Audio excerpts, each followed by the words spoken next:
Hello and welcome back to Today I Learned Climate, the climate change podcast of the Massachusetts Institute of Technology. I'm Laur Hesse-Fisher. If you asked me, how do we make our electricity cleaner and cheaper? I would probably talk about solar and wind and batteries and the promise of geothermal and nuclear. I wouldn't start by talking about the power lines running into the homes along my block. But our guest today makes the case that maybe I should. Look, transmission's not a sexy thing. It doesn't have windmills. It doesn't have cooling towers. It's a nuisance. No one wants to look at the lines. But I think it's probably the single most important piece to improving reliability and reducing costs.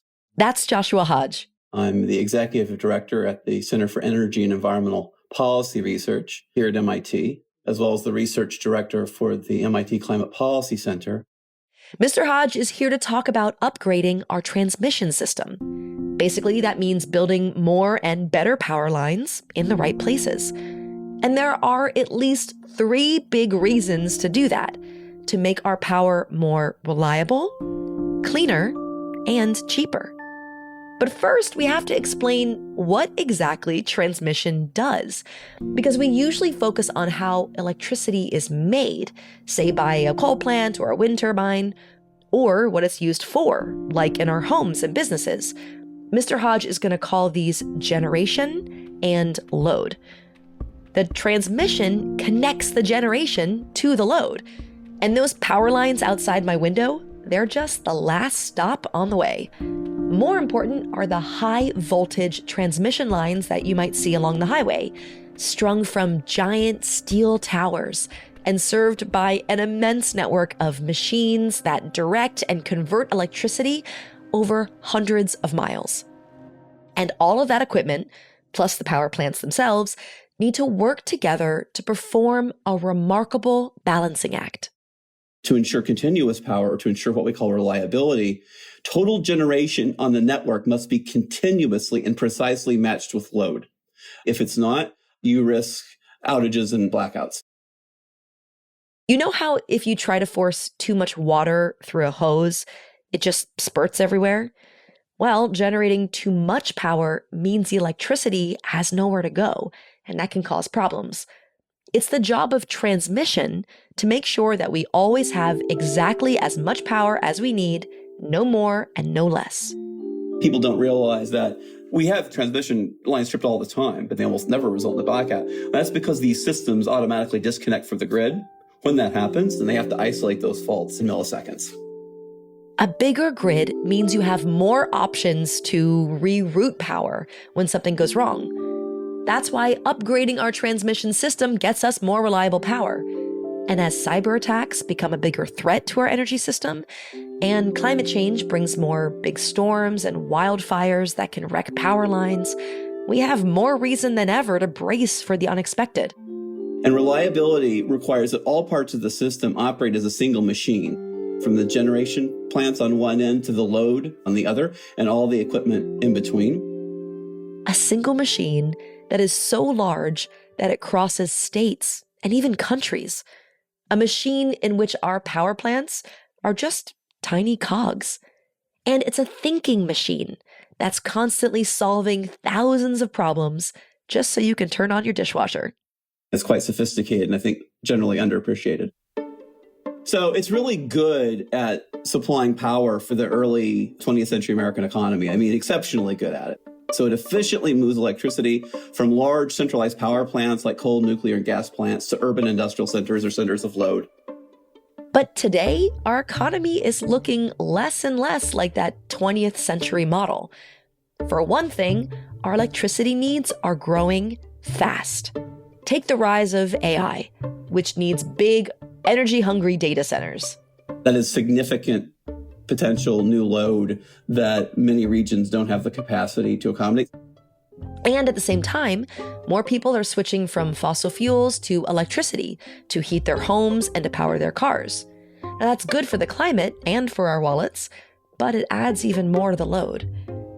And the new power that we're building to meet this demand, well, in 2024, more than 70% of it came from wind and solar. That is very different from traditional coal and gas and nuclear power, which can be built right next to where it's needed. So, most of our wind generation in the U.S. is in the central U.S., not necessarily close even to load centers in those regions, let alone other regions. Our best solar is in the Southwest, pretty far from every load center except the big cities in the Southwest. But we lack the transmission capacity to deliver that high quality renewable generation to where it's needed. And so, the bigger the transmission system, the more diverse wind and solar resources you have access to, the stronger likelihood you have access to electrons somewhere where the wind's blowing and somewhere where it's not cloudy. This is why a bigger transmission system can give us cleaner energy.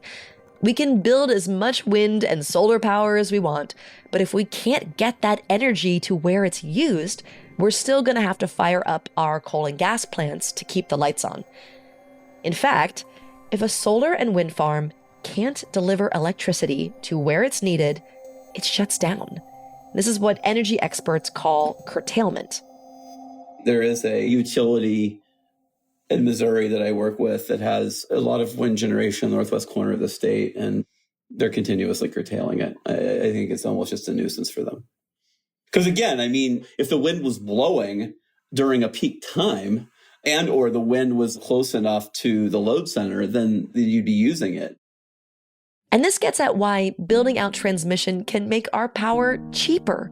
Because the larger the grid, the more easily it can pull from the cheapest sources of electricity, whatever and wherever they may be.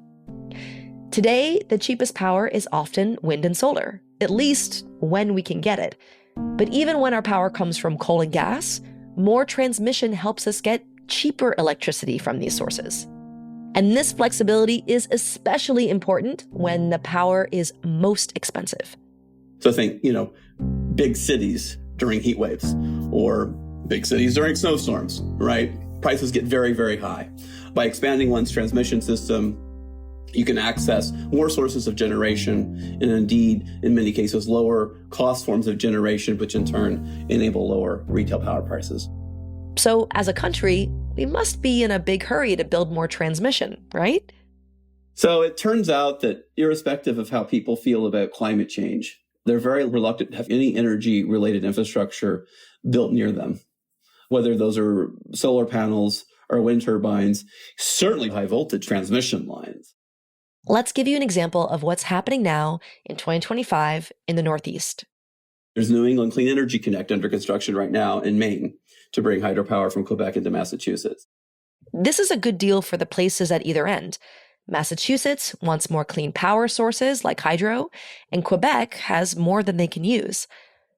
But most of the power lines are being built in Maine, the state in between. Local and rural lawmakers, even if they support energy development, they may oppose running lines through their districts if the local benefits aren't clear. And that is something that we see frequently with new transmission projects. Siting and permitting is mostly state level, which means crossing multiple states can require permits and approval from each other. Local opposition, such as environmental concerns, land use disputes, can delay or kill projects. And, I had a front row seat to all this in Maine because I co-authored a paper on this topic. And a lot of people were really upset that our paper showed this line as reducing the cost of decarbonization in New England, because from their perspective, cutting down trees to build a transmission line inherently hurt the earth. So they would say things to me like, what you're saying doesn't make sense. You can't save the earth by destroying it. New England Clean Energy Connect was permitted years ago. They were legally allowed to build it, but it was delayed by years by lawsuits. This is complicated. The people filing those lawsuits were looking out for their state, the towns and the forests that the transmission lines are passing through. That's more important to them than getting clean electricity to a different state. So whose job is it to look out for the transmission system as a whole? A key challenge here is no single entity can mandate or centrally fund long-distance transmission. It's pieced together regionally. Even though transmission has to work as a single machine, no one's in charge of building or running the whole thing. And when lots of utilities and grid operators are each looking out for their own areas, none of them are motivated to fight or pay for new power lines. More often, we build new transmission when the system is on the verge of breaking, when we've got a backlog of new power waiting to come online, or a new batch of AI data centers straining the grid. We're reactive. Reactive. In fact, reactive is probably being too gentle, because we're reactive, many years after in many cases, the generation is ready to be connected. Right now, we have thousands of projects, mostly wind and solar, waiting to connect to the grid, but they can't because they're stuck, because there's not enough transmission capacity. Yeah, right now, developers build wind and solar where it's easiest and cheapest, not necessarily where the lines exist to carry that power. But what if we planned ahead for this?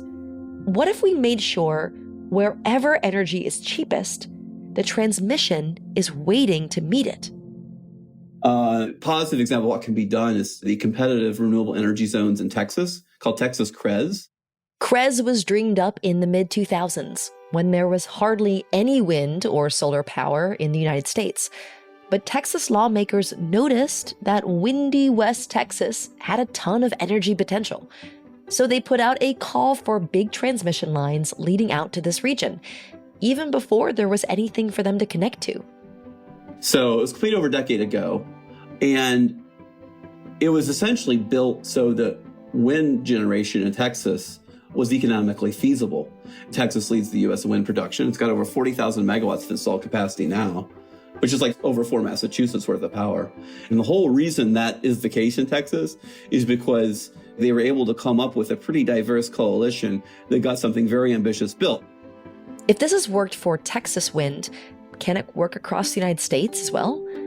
After all, the U.S. has built big continent-spanning projects before. Take the railways or our highway network, both of which wouldn't have been possible without a big push from the federal government. We did it with the interstate system. It's probably the best precedent we have. And there, the federal government did a very good job of convincing the states of economic benefits of enabling, facilitating this interstate build-out. I think in a regional grid across North America enables us to imagine things like sun electrons from Arizona going to Seattle on a cloudy day, offshore wind electrons in Massachusetts enabling Quebec not to have to use its hydro when the wind's really blowing like crazy here and it's super cheap. And then when the wind's not blowing here, you can bring the hydro down from Quebec. And, because there are so many economic benefits of expanding transmission, I would love to figure out some way to build stronger bipartisan understanding of, hey, we may not agree on how we're going to power this system entirely, right? But we're all interested in a more flexible, more reliable, but most importantly, a cheaper power system. That's our show, but there is plenty more of Today I Learned Climate at tilclimate.mit.edu. I have some important news to share today. This season is my last as the host of TIO Climate. It has been an incredible joy and a true privilege bringing the show to you all for the past 60 episodes. And I can only hope that you've learned as much as I have and had half as much fun learning it. But this won't be the last time that you hear my voice. We are planning some bonus content to round out my time here and also to introduce our new host because TIO Climate is not going anywhere. So please stay tuned to our feed for more. TIO Climate is a climate change podcast of the Massachusetts Institute of Technology. Aaron Krol is our writer and executive producer. David Lishansky is our sound editor and producer. Michelle Harris is our fact checker. Madison Goldberg is our associate producer. The music is by Blue Dot Sessions, and I'm your host and senior editor, Laur Hesse Fisher. Thank you to Joshua Hodge for speaking with us and to all of you for listening.